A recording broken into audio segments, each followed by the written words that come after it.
Study में आप सभी का बहुत बहुत स्वागत है। आज हम अपना पहला चैप्टर समुच्चय स्टार्ट करने जा रहे हैं, तो चलिए शुरू करते हैं। हम लोग बारी बारी से सीखेंगे। तो सबसे पहले जानते हैं समुच्चय क्या होता है। देखिए, समुच्चय कुछ सुपरिभाषित वस्तुओं का संग्रह समुच्चय कहलाता है। मतलब जो भी आप संग्रह लें, भैया बचपन में आपने कलेक्शन तो लिया ही होगा, जैसे गोलियों का कलेक्शन बनाया होगा, कुछ स्टैम्प्स का कलेक्शन बनाते हैं, कुछ बटरफ्लाई का कलेक्शन बनाते हैं। लेकिन हर कलेक्शन को आप सेट नहीं कहेंगे, कुछ विशेष कलेक्शन होंगे या स्पेशल टाइप के कलेक्शन होंगे, विशेष संग्रह होंगे जिसको आप सेट के कैटेगरी में लेंगे। अभी हम बताएंगे कैसे। तो देखिए, और भी उसकी डेफिनेशन पर बात कर लेते हैं। वस्तुओं के उस समूह अथवा संग्रह को समुच्चय कहते हैं जिसमें शामिल वस्तु किसी विशेष गुण को संतुष्ट करती हो। मतलब जो भी वस्तु उसमें शामिल हो वो कोई ना कोई विशेष गुण को संतुष्ट करनी चाहिए। नेक्स्ट एक परिभाषा है, देखिए, वस्तुओं का वह संग्रह समुच्चय कहलाता है जिसमें शामिल वस्तुएं सुनिश्चित एवं सुस्पष्ट हो। अब देखिए, सुनिश्चित एवं सुस्पष्ट का मतलब क्या होता है। यहाँ दो तीन वर्ड आए हैं, सुनिश्चित, सुस्पष्ट और सुपरिभाषित। अब देखिए, सुपरिभाषित का मतलब सबसे पहले से समझिए। सुपरिभाषित, सुपरिभाषित का मतलब होता है कि आप स्पष्ट रूप से ये बता पाएं कि वो जो सेट है, वो जो आपका एलिमेंट है उस सेट में आएगा कि नहीं आएगा। देखिए कैसे, जैसे अगर हम कह दें क्लास में सभी लंबे बच्चों का समुच्चय, तो ये समुच्चय नहीं है, भले ये संग्रह है। कैसे, देखिए, अगर कोई बच्चा लंबा है तो अगला बच्चा उससे थोड़ा सा ज़्यादा लंबा होगा, तो आप स्पष्ट रूप से ये नहीं बता पाएंगे कि उस संग्रह में है कि नहीं है, उस समुच्चय में है कि नहीं है। इसी तरीके से अगर हम कहें क्लास मतलब सभी अमीर आदमियों का समुच्चय, तो कुछ करोड़पति लोग होते हैं, जो करोड़पति लोग होते हैं वो भी सुसाइड कर लेते हैं।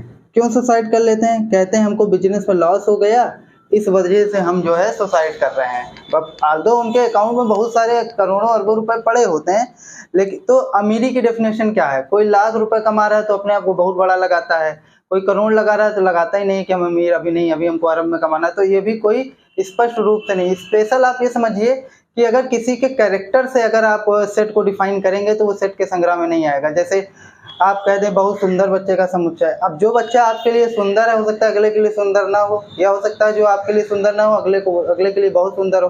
तो सुनिश्चित और सुस्पष्ट का मतलब यही होता है कि आप स्पेशल रूप से बता पाएं कि वो कलेक्शन उस सेट में है कि नहीं है। अगर है तो आप कहेंगे वो समुच्चय है, नहीं तो नहीं है। देखिए, अब कैसे बिना पढ़ा लिखा इंसान भी सेट का इस्तेमाल करता है। जैसे अगर आपकी मम्मी हैं, आपको सामान लेने भेज दी, आपसे कहीं कि बेटा चले जाओ सेब लेते आओ, फिर आपसे कहीं चलो माचिस लेते आओ, फिर आपसे कहीं कि ऐसा है केला भी ले लेना बेटा, फिर एक काम करना तेल ले लेना जो खाने में यूज होता है, फिर आपसे कहीं एक काम करना वो भी पपीता भी ले लेना, पपीता भी जरूरी है, ठीक है। उसके बाद फिर आपसे कह दिए कि एक काम करना सब्जी मसाला भी ले लेना, सब्जी मसाला, सब्जी मसाला, ठीक है। अब देखिए, अब आप जब लेने जाएंगे तो आप क्या ऐसा करेंगे, पहले गए आप सेब लिए, सेब लेने के बाद किराना की दुकान पे गए माचिस लिए, फिर फल वाली दुकान पे वापस आए और केला लिए, ऐसा तो नहीं करते।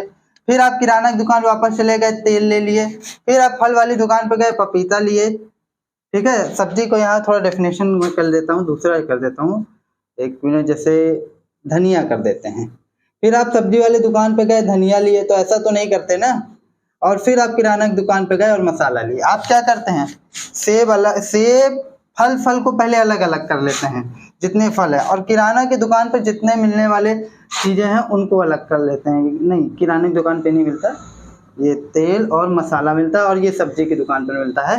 तो इस तरीके से देखिए, आप भले सेट पढ़े हो ना पढ़े हो अलग चीज है, लेकिन आप फिर भी इस्तेमाल करते हैं। तो आई होप आपको सेट समझ में आया होगा। मिलते हैं नेक्स्ट वीडियो में और फिर हम लोग इसके बारे में और डिटेल चर्चा करेंगे।